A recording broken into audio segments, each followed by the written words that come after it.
This episode is sponsored by Smart Travel, a new podcast from NerdWallet.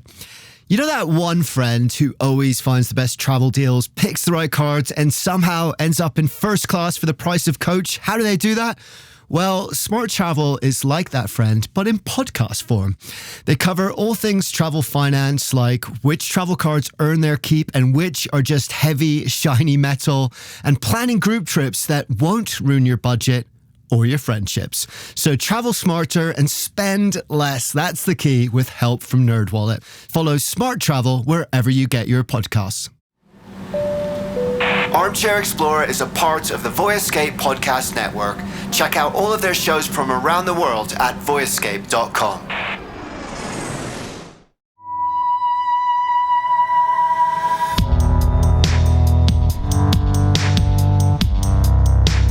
Hey guys, welcome to Armchair Explorer. My name's Aaron Miller. I'm a travel writer and your host. And today we've got the first of two episodes about the Northern Lights. Seeing the Northern Lights is one of the most incredible travel experiences you can have. It's one of the most amazing travel experiences that I've personally had. So I'm really looking forward to sharing these episodes with you. This one is an interview, and next month we're going on an adventure on the North Cape line from Oslo to the Arctic across the Norwegian coast. It's an incredible journey, and we're producing that in our kind of signature adventure documentary style. So really excited about that. I'm also excited because both of these episodes we've produced with Lonely Planet, which is awesome. For me, I have so much respect for what those guys do. In fact, the very first time that I went traveling properly, backpacking, was around Brazil with a buddy of mine. And we actually called the Lonely Planet Guide to Brazil our Bible because it was that useful, and we just find ourselves reading and scheming up adventures every night. So I'm super proud to work with them. We're going to be doing a few different guides and journeys and interviews and adventures together over the next few months. This one, as I said, is about the Northern Lights, and we're speaking to one of the world's leading experts on them, Master Aurora chaser Tom Kurz. And I'm kind of seeing this like the conversational aperitif to our adventure next month. So he works for a company called Hurtigruten. You may have heard of them. They run these super cool expedition cruises along the Norwegian coast, which is spectacular, by the way. Oh my God, the fjords of Norway. And Tom is their Aurora expert. So he's actually on board chasing them with you when you're there, which means that you can actually travel with Tom too. So check out the show notes for more information about that. Reach out to them, reach out to Tom, and see how you can travel with him if this episode inspires you. But enough of me. Well, almost. A quick thank you first, actually, to everyone that's left a review or shared an episode, got in touch. I really, really appreciate it, guys. It means a hell of a lot. I'm working really hard to get to 1,000 new listeners this series, which is a lot, actually pretty hard to do. So I need your help. If you enjoy the show or this episode inspires you, the best thing you can do is help spread the word. Share a post, leave a review, or go old school and tell a friend who you think will like it too. It makes a huge difference. So thank you for whatever you can do. My Instagram is @armchair-explorer podcast. So please connect with me there. I'd love to hear from you. And if you like travel and adventure, I'm pretty sure we're going to get on well. But for now, here's my conversation with Tom Kurz. This is Lonely Planet, the Aurora chaser. Tom, welcome to the show. I'm really excited to have you on. The Northern Lights is a subject that I've written about a little bit. Nowhere near as much as you. You are one of the world's experts on the Aurora. But I thought we could start this chat with like going right back to the beginning. Is there a moment where you kind of caught the bug, where you first saw them? What was that like? That's a great question, Aaron. Thank you for picking up at the beginning, because all good stories start at the beginning. The problem for me is that I don't remember specific moments. I have more of a feeling about the Northern Lights, and it stems from growing up actually in the north of Scotland, not too far away from Inverness.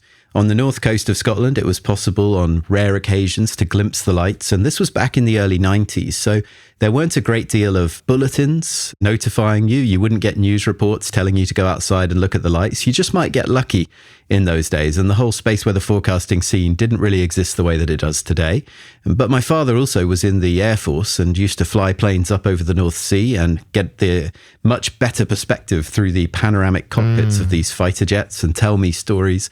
That really ignited my imagination. So I know that from a young age, I was already kind of spellbound by the concept of this self-luminous phenomenon in the sky that could move, some kind of creaturely thing that wasn't like a star or the moon, but rather impermanent and had a mind of its own. And of course, I'd seen my fair share of Disney impressions of what the Northern Lights were like as well. It really did seem like real mythology to a younger version of me, and it certainly drew me into the sky. And I have to say that I always, from that age onward, had a strong interest in the night sky, and that persisted through to my studies in astrophysics and astronomy.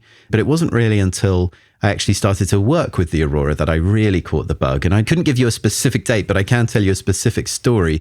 The first time that I took a large group tour just to do a bit of research about good spots, I remember stepping out of the bus and seeing the Aurora as plain as day up in the sky. And I'd never really seen it like that as a child. And I just was walking forward with my camera in hand, and I was so taken by what was happening. I managed to put my foot through a stream, through the ice, I should say, of a frozen stream into the ice water. And I had this snow boot on that just promptly filled up with frozen water. And I pulled my foot out. It was quite shocking. But I have to say, within a few minutes, I was kind of taken back up into the sky. It was so arresting.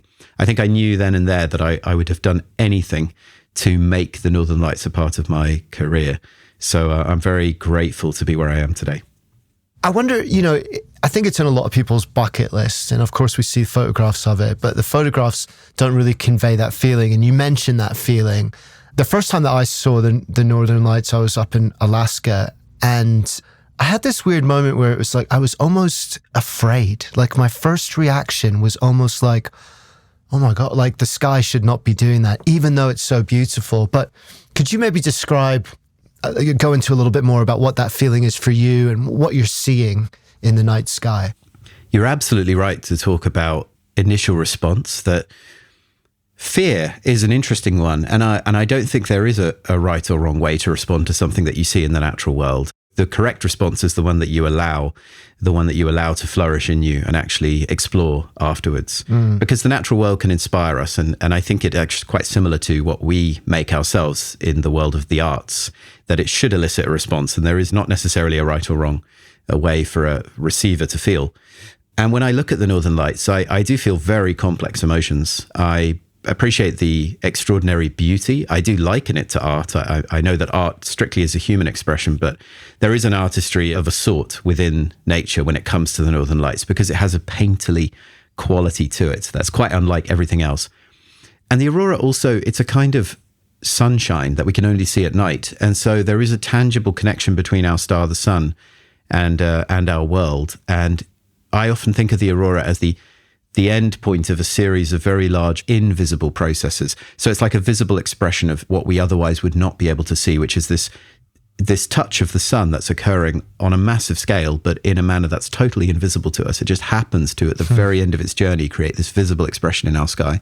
So I feel there's a certain scientific treasure there, that we are being able to experience these huge physical processes and touch into them.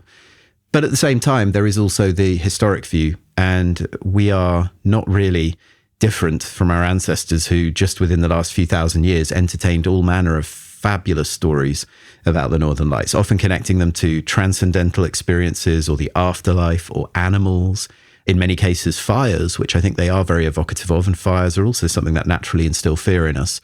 And so there is a complex relationship depending on the frequency with which you see them, whether they're a part of your nightlife or something you only see every so often.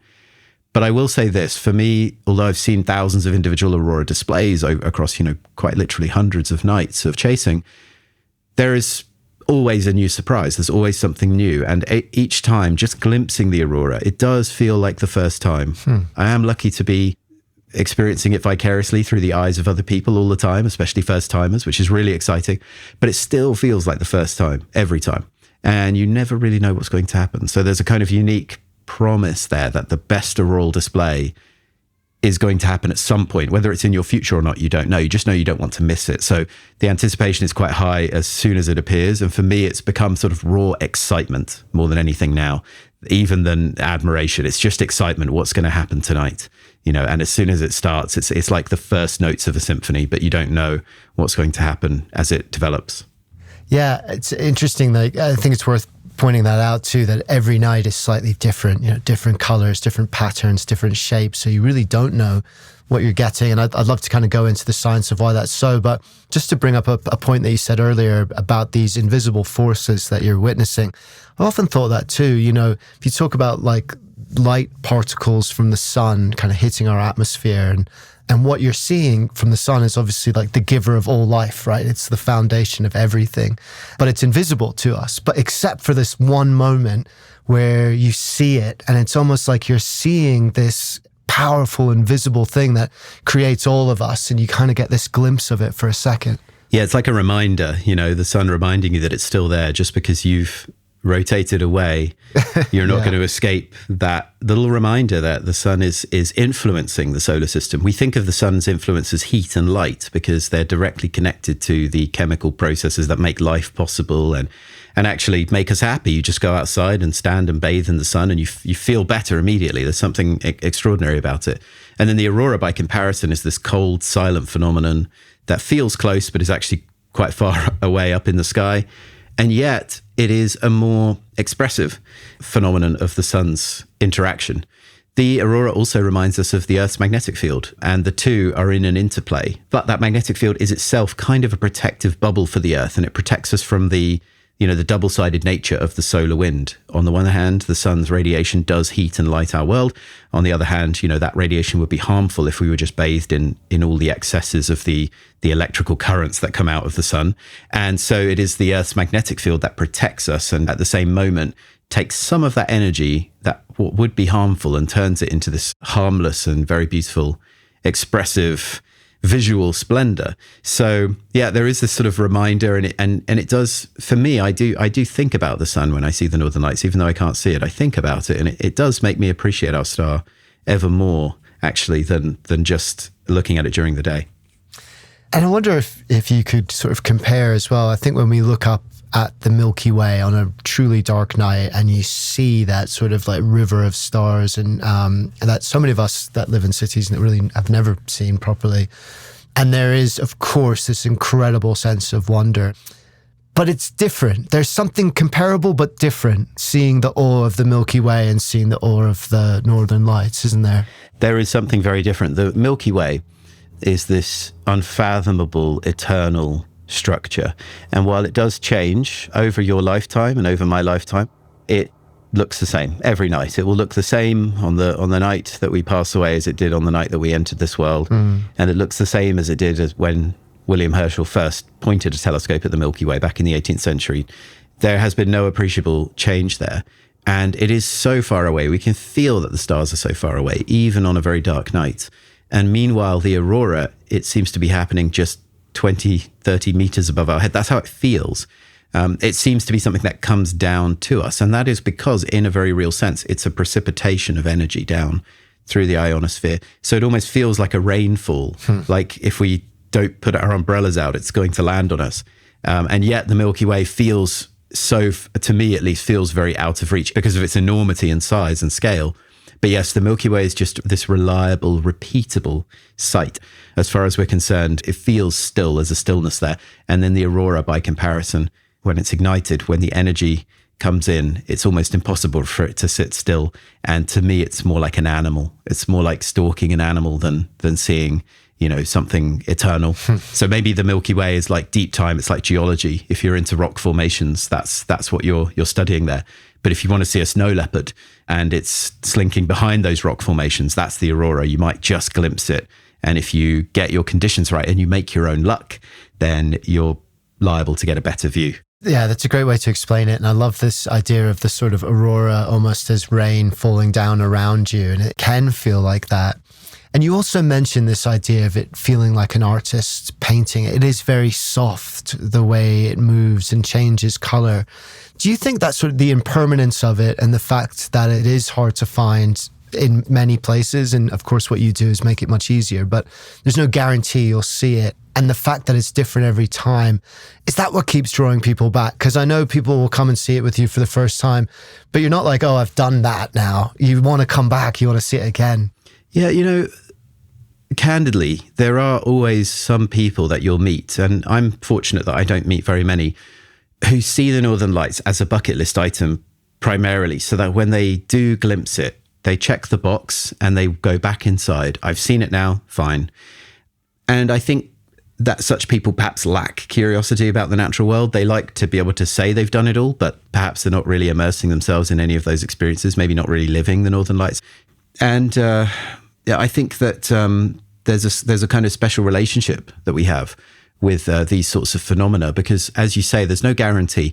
So you have to chase it. It requires something you have to put in to get the best results out. And in that way, it is rather more similar to the world of, seeing wildlife, whether it's big game or small birds or something rare, or maybe even scuba diving to see beautiful wildlife under the surface of the ocean. The Northern Lights invites you to make a little expedition of your own.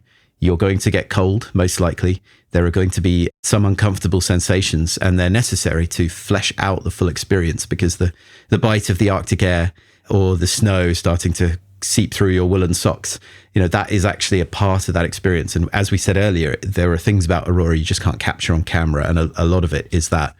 And I think that is what surprises a lot of first-time Aurora chasers. They've interfaced with the Northern Lights through popular culture, or more often than not, just sort of an Instagram feed of dramatic photos.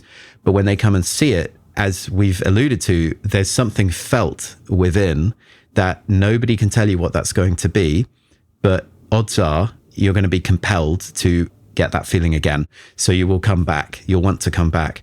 And we do find so many people want to do it. They become Aurora chasers. They don't just check it off their list. They become Aurora chasers. And as most Aurora chasers come to learn, you can get carried away, because more often than not, you just end up adding more things to your list. There are white whales, see the pulsating aurora, listen out for the aurora noise, see the rare blue color, maybe try to see a corona overhead. These are all experiences within aurora chasing that, are very varied, and there's no guarantee. Could you talk about a bit about that, different types of aurora as well, different colors, different patterns? Yeah, let's go into it. I mean, the aurora comes in many forms.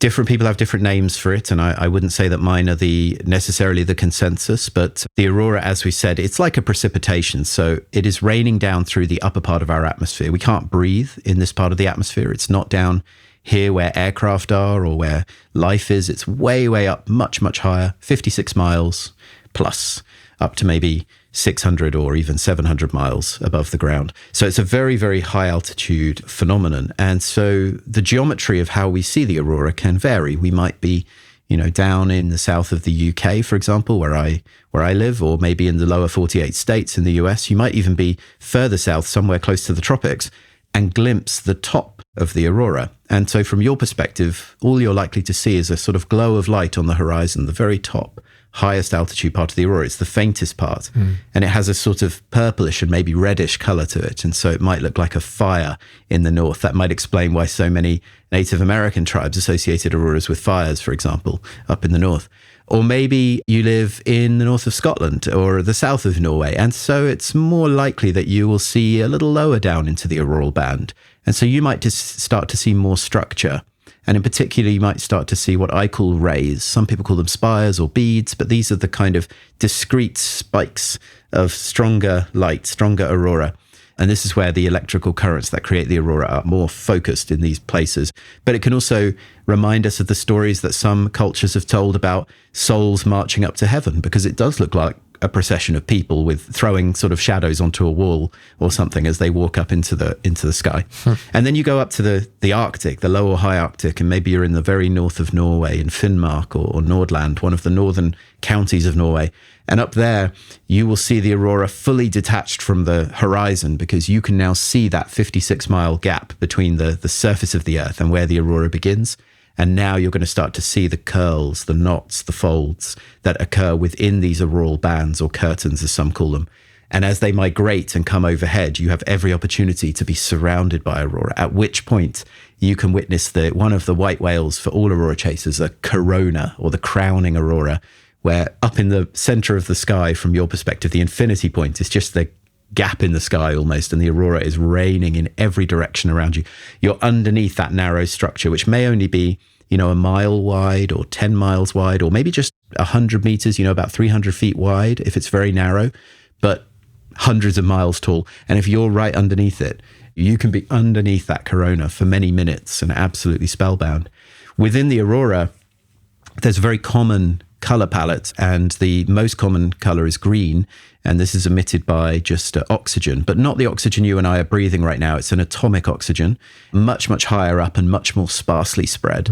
Our eyes are sensitive to green light, so it also tends to be the first color we notice when looking at the aurora. But on exceptional nights, the strong red emission above, which is almost like a scarlet black in the sky, is really dramatic. And when the aurora is very excited, right at the bottom, you can get this very strong pink band, and this is formed by nitrogen molecules emitting a mixture of red and blue light. And as then the thing we can't even express here, unfortunately, in audio, you just have to see it for yourself, is the way the aurora dances and moves. As the Earth's magnetic field, it receives an electric current, but it generates currents as well. All currents generate magnetic fields, and those magnetic fields are constantly vying and pushing against each other, and the energy is being redistributed all the time and reorganized. And that reorganization of the magnetic field forces those auroral structures to move and change, and they become more concentrated or perhaps split and spread apart. They can race across the sky if the energy is suddenly released, or they can just gently drift. It depends on the time of night, it depends on the activity, and so many other factors. But each and every one of these is a compelling sight in its own way and has its own unique qualities, whether it's this docile, calm, serene beauty in the north, or whether it's the most dramatic, explosive release of energy happening overhead. I think each is a really remarkable experience in its own way. Yeah. I like the idea of impermanence too, that, you go to see a beautiful view and you're guaranteed, pretty much guaranteed to see it. Like, I'm going to go and see, this beautiful mountain or a fjord or whatever it might be. But there's something that, like, this display will never be repeated exactly, and it's just here for a few minutes. There's something beautiful about that. Absolutely. The aurora is yours. It's yours to keep, especially if you look at it. Especially, people often ask me, what is the better way to experience the northern lights? Should I take photographs which represent all the color and the clarity of the features, or should I rely on my eyes alone? And the simple answer is, well, you can take dramatic photographs, and that's an art form, which is very rewarding. But when you look at the northern lights, you make pictures in here in your head, which you cannot share, but you can feel them, and you will feel them for the rest of your life. And you will remember better the things that you don't take pictures of, in my experience. And those memories, they will come back with the same luminosity in the mind's eye as you experience there in the sky, and no one else's will be the same. And yes, I agree that it's a huge part of its unique beauty that almost nothing else in the sky offers. Yeah, it's one of those things, which is wonderful. And we're coming up to a solar maximum pretty soon. Am I correct in thinking of that? Yeah, so solar maximum, that's a phrase which we associate with the solar cycle. And the solar cycle, or Hale cycle as it's known, is a cycle of activity, meaning the visible tangling of the sun's magnetic field, which expresses itself through sunspots, these dark regions that we see on the sun with specialized solar observing equipment. When the sun is highly active, there are more sunspots, and the sun's magnetic field is really tangled up. And when there are fewer sunspots, the activity reaches its minimum, and there are often no sunspots for months during the minimum. Every 11 years, or half of a Hale cycle, we will see a solar maximum where we know from historical research the frequency and intensity of powerful auroral displays increases. Now, the reality is we have actually passed the most recent solar maximum, cycle 25, since records began. That occurred in October of 2024.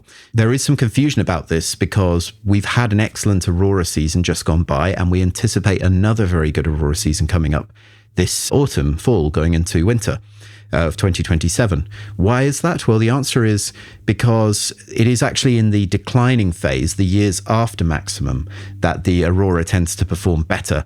We tend to experience more, we call them geomagnetic storms. These are very intense auroral displays, but also more of what we call substorms, which provide beautiful dazzling auroral displays for people who are far enough to the north. And it's worth mentioning, because some people have asked me, should I wait a decade if I miss this season? Well, I would say that when you go far enough north, the aurora is always good. There's a kind of a misnomer about the solar minimum being a bad time to look for the northern lights, but it's only a bad time to look if you're outside of this auroral zone, as most of us are. But if you live within sight of the auroral oval, then, or you travel to a place that's within sight of the oval, then even the solar minimum can be very rewarding. You could travel to Norway or another part of the Arctic and experience breathtaking aurora displays at the worst possible time. So it's not something to be disheartened about if you're struggling to, plan your trip in the next couple of years. There will still be opportunities. So maybe you could talk a little bit about what are the conditions that make seeing the aurora favorable. We talk about in aurora chasing, and I think this is true of chasing rare animals, for example, to get a good shot. It's all about making your own luck. I feel very strongly about that. If you choose the right conditions, you can make your own luck. Now, when we see the aurora, we're seeing an expression of space weather. We don't think about space weather often because it's invisible to us and it doesn't really influence our lives, except when it interferes with satellites. The Earth is being bathed in space weather all the time.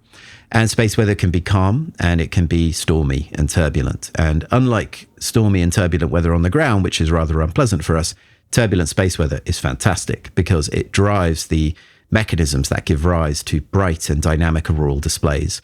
We can't control the space weather and we can only forecast it a few days out. So if you're planning your trip next year, you're just going to be at the mercy of whatever the space weather is like. What we can do is we can, of course, target better terrestrial weather. We can make sure that cloud doesn't hamper our view of anything that happens up there. So one of the best things about traveling all the way up the coast of Norway, and especially, around the top of Norway and back, is that you have multiple nights north of the Arctic Circle. So you're having an extended stay in the realm of the Northern Lights. Now, it might be cloudy when you get into the Arctic, but you're always on the move. So as we always like to say, clear sky is inevitable because we're always sailing. And the chances are that we're going to sail somewhere where the sky is clear. And when that happens, that break in the clouds can be everything that you need. But meanwhile, if you're positioned in one place only, if you fly into Tromsø in Norway or Rovaniemi in Finland or Abisko, if you position yourself there and the weather is sitting over you, you're going to feel quite trapped and feel that you wish you could travel, hundreds of miles in a day to be somewhere else the next time the Northern Lights could become visible. So I really like being on the move, and the ship supplies that. That's the first thing I like. The second thing, as I just alluded to, is just giving yourself more nights, because in any given location, if the weather is 50% good or 50% bad, you kind of want to be there for maybe 4 nights. More than likely, you're going to get 2 good nights out of every 4 in most places. So giving yourself that sort of almost a week in the Arctic itself, you're just increasing your odds by giving yourself more chances. I think that sailing to see the lights is especially fun because you are in between beautiful landscapes. And there's no question to me, as somebody that used to work in Iceland and now works in Norway, Norway is the most beautiful coastline in the world.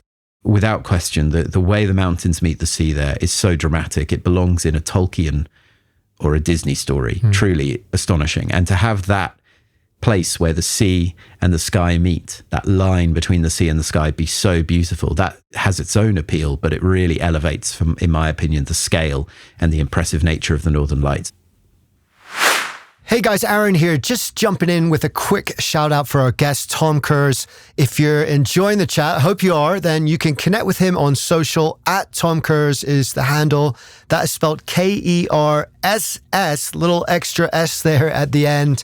And his website is tomkurz.com. You can head over to that website to grab a copy of his book all about the Northern Lights too. So recommend doing that. And remember, you can also travel with Tom, which is pretty cool. He works for a company called Hurtigruten. They run all sorts of expedition-style cruises in Norway, which is a spectacular, spectacular country. He's their official Aurora guide. So Tom wanted me to shout them out too and remind you that you can travel with him on board. So go and check that out. Their website is hurtigruten.com. All right, let's get back to the show. So I guess I'd like to hear a bit more about the cruise. I wonder if you could summarize the North Cape line, what the itinerary, the route is. I can. So there are actually two routes. The North Cape line is a little bit more of a cruise experience, whereas the original line, the actual fast route, after which Hurtigruten means the express route or the fast route.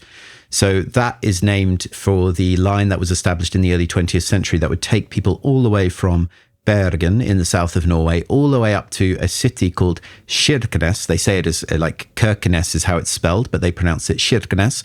That is the very last stop on the route, and it's actually really very close to the border with Russia. The ship then turns around there and goes all the way back down. And on the way north and the way south, you visit 34 ports, and you visit all of the same ports on the way north and the way south. The timings will be different, but you'll always visit the same ports because that is fulfilling a government contract. So it's actually a working vessel that you're on, which might be delivering freight, and it will also be delivering Norwegians from their homes in one part of the country to their families in another part of the country, or perhaps they're going to work and using it as a way to commute. But most of the passengers are there from overseas to experience the coast of Norway this way on this working ship, which is a very unique way to do it.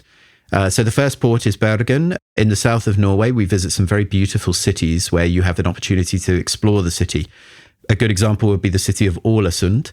Ålesund is an Art Nouveau city, or Art Nouveau architecture that was built there in the early 20th century after a large fire ravaged the city.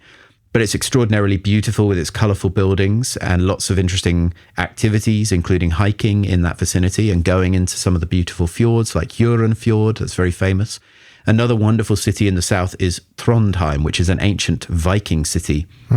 And there is a beautiful cathedral there, but also incredible Viking history. So Trondheim is a big favourite. As you go north, there are some smaller ports on the way north. And when you cross over the West Fjord, which separates the Lofoten archipelago from the coast of Norway itself, you're already in the Arctic at that point, and you find yourself visiting extraordinarily beautiful parts of the Arctic, like the city of Svolvær, which might be considered the capital of Lofoten, and the Arctic capital itself, my favourite city in Norway, Tromsø. That city is full of culture. It's got multiple universities. It has a really hip sort of population with many people coming from overseas to work there in the tourist sector as well as studying. And Tromsø itself is just surrounded by the most beautiful parts of northern Norway. It's quite close to a place called the Lyngen Alps, which is arguably the most beautiful mountain range in Norway. And it features on many popular postcards with the northern lights with mountains beneath them. But as you continue further north, you go to Finnmark, the northernmost county of Norway or region of Norway. And you can visit Honningsvåg, which is a city on an island called Magaroya. And the north of that island is the North Cape, the northernmost point of continental Europe, about 72 degrees north of the equator and about 2,000 kilometers from the North Pole itself, just looking straight over the sea. So that's a brilliant route. And every single night, if it's clear, people will go outside. And if the Northern Lights are sighted, there will be an alert which is made. So if you have your phone switched on in your cabin, you take the mute function off.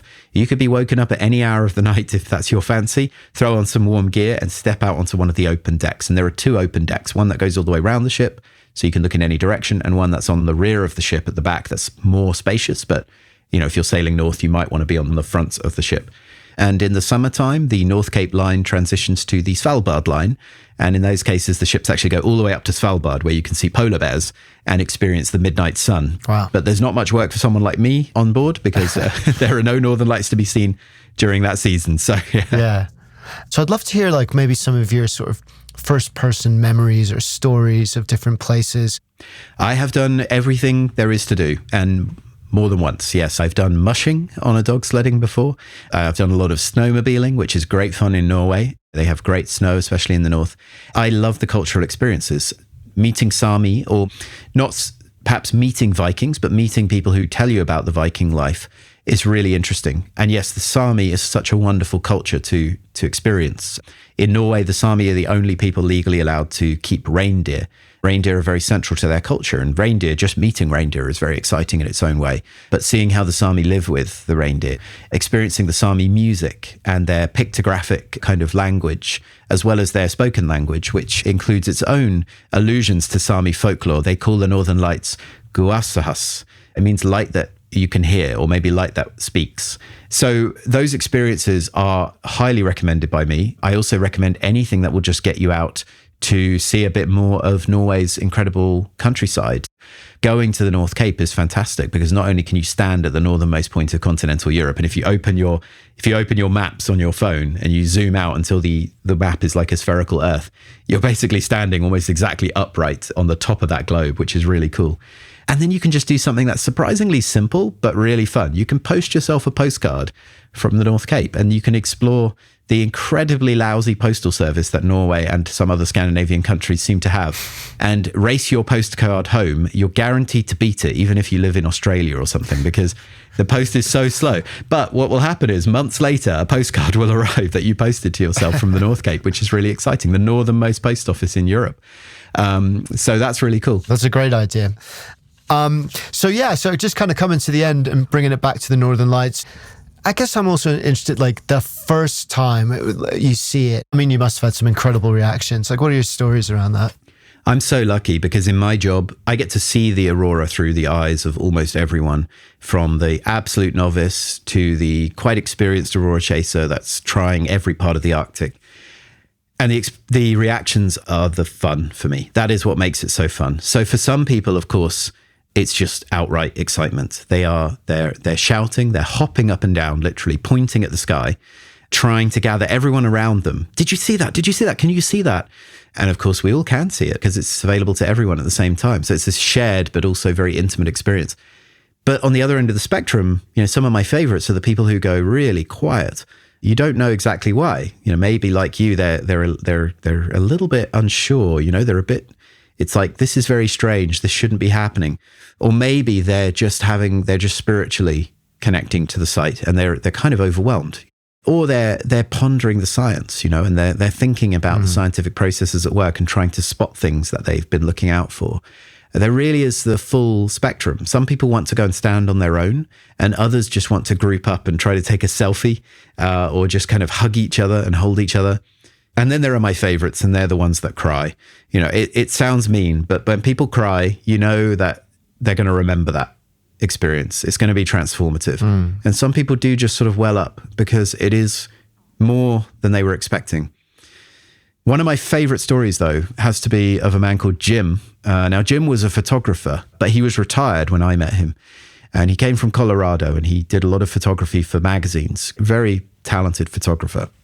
And when he came to Norway, I said, well, you're going to be an ace at this. You know your photography. And he said, no. I'm retired.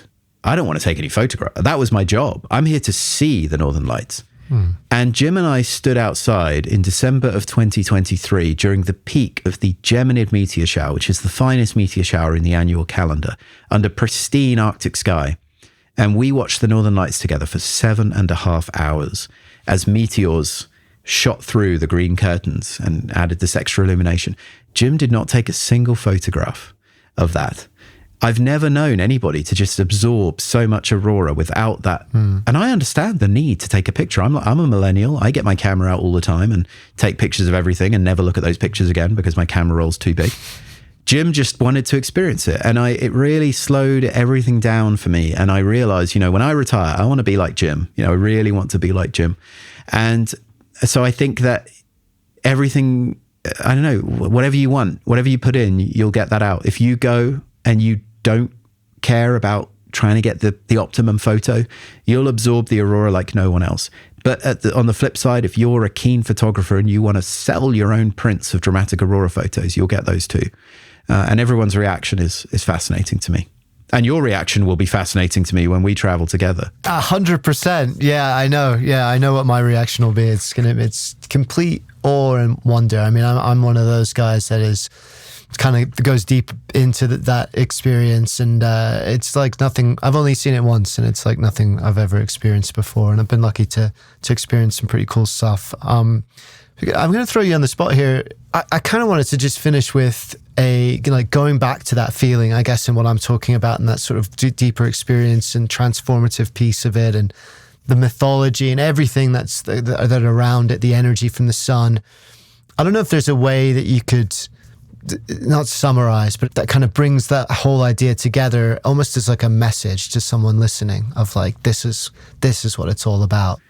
When I wrote the first edition of Northern Lights, I realized that It's easy to write in a didactic way about the aurora because it's a scientific phenomenon, but it's very hard to write in an experiential way. So I actually quoted at the beginning of my book from Robert Falcon Scott. He wasn't writing about the Northern Lights, he was writing about the Southern Lights in Antarctica, but he wrote with remarkably poetic prose for a man who was quite matter-of-fact and stoic in most of his other diary entries. And I can understand why. He was utterly taken by it. And as I said in my own book, as a lesser writer, I can't do the same thing that Scott did. The closest I could get to describing it was like taking a dream out of your head and placing it into the sky. It was like a dream made real in the sky, something that only your mind could craft, placed in the sky, visibly available to everyone. But as somebody that appreciates the aurora kind of through time and through history and up to the modern age, I think the aurora is just the sky's greatest treasure. It offers us a contemplative experience. We can go inside of ourselves, or we can go out into the wider culture that we belong to, or we can sidestep to someone else's culture and experience what their ancestors saw when they looked at the lights. Or we can put ourselves into the minds of the polar explorers that pioneered some of the most dangerous parts of the world just to chart it all over 100 years ago, who would have been under the Northern Lights. Or we can think about all the technicalities that give rise to these beautiful structures and the incredible butterfly effect of complexity as plasma travels out from the sun and interacts with the Earth's magnetic field. And the reality is that you can strip away all of that, and it's just the most beautiful thing you can imagine in the natural world. So it's anything you want it to be. And that is, for me, the unique beauty of the Northern Lights that no other phenomenon on this planet really affords. It's historical, it's mythological, it's popular culture. It's inspired the arts over many generations, over centuries. It's a scientific curiosity, and it remains utterly mysterious. There are many unknowns about the Northern Lights and aurora science today, where research is still being performed, and we will have entirely new stories to tell in 100 years. But at the end of it all, it's just an incredibly beautiful thing to experience and to see. And that's where I'll leave it. And that is a beautiful place to leave it. Thank you so much. What an amazing conversation. Where can people connect with you, find out about your book, travel with you? What are the details? Yes, thank you. Well, my name is impossible to spell, but I will spell it out. If you just go to my website, it's tomkerss.com. So it's Tom Kerrs, tomkerss.com. You can follow me on Instagram, same name, and you can find Hurtigruten at hurtigruten.com. And there you will find all sorts of videos and things about me as well. But there you will find the information about the voyages that I participate in. We call them astronomy voyages. And in 2027, going through to 2028, we'll have some even more creative ways as well, some new itineraries, some new offers that we're still thinking about right now. So do keep a close eye on that.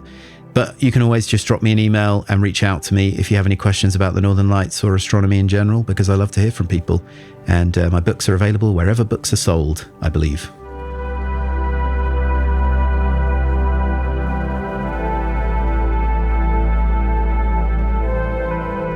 Thank you, Tom. Thank you so much. Tom is awesome, isn't he? I just love the way he talks about that. He's so articulate, so passionate. I was really inspired chatting with him, and I hope that you are really inspired too, having listened to that. And remember, keep your eyes open. The full adventure episode where we're going on a Northern Lights expedition cruise up the coast of Norway is coming up next month. There's also going to be dog sledding, husky puppies, reindeers, history, indigenous culture, and lots more. So not just the Northern Lights, it's a full-on adventure up the Norwegian coast, which is unbelievably spectacular. So if you do want to check that one out, remember the best thing you can do is follow the show, hit that follow button, subscribe, and you're going to get a new adventure to somewhere amazing in the world dropped in your feed every single week. My Instagram again is at armchair-explorer podcast. And remember, if you have a spare 30 seconds, please leave a review on whatever platform you're listening on right now. It makes a huge difference to help me get to that 1,000 new followers number that I'm really, really working hard to get to. So until next time, remember, when you look into the sky and see the Northern Lights, what you're seeing is the energy of the sun raining down in colors all around you. And that is the definition of awe-inspiring, which is important because the more we look for wonder in the world, the more the wonder of the world becomes a part of who we are. Dare to be truly alive.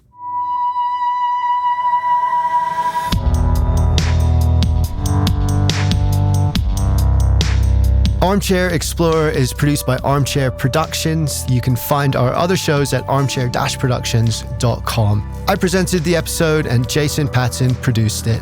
Thanks again for listening, guys. I will see you next time.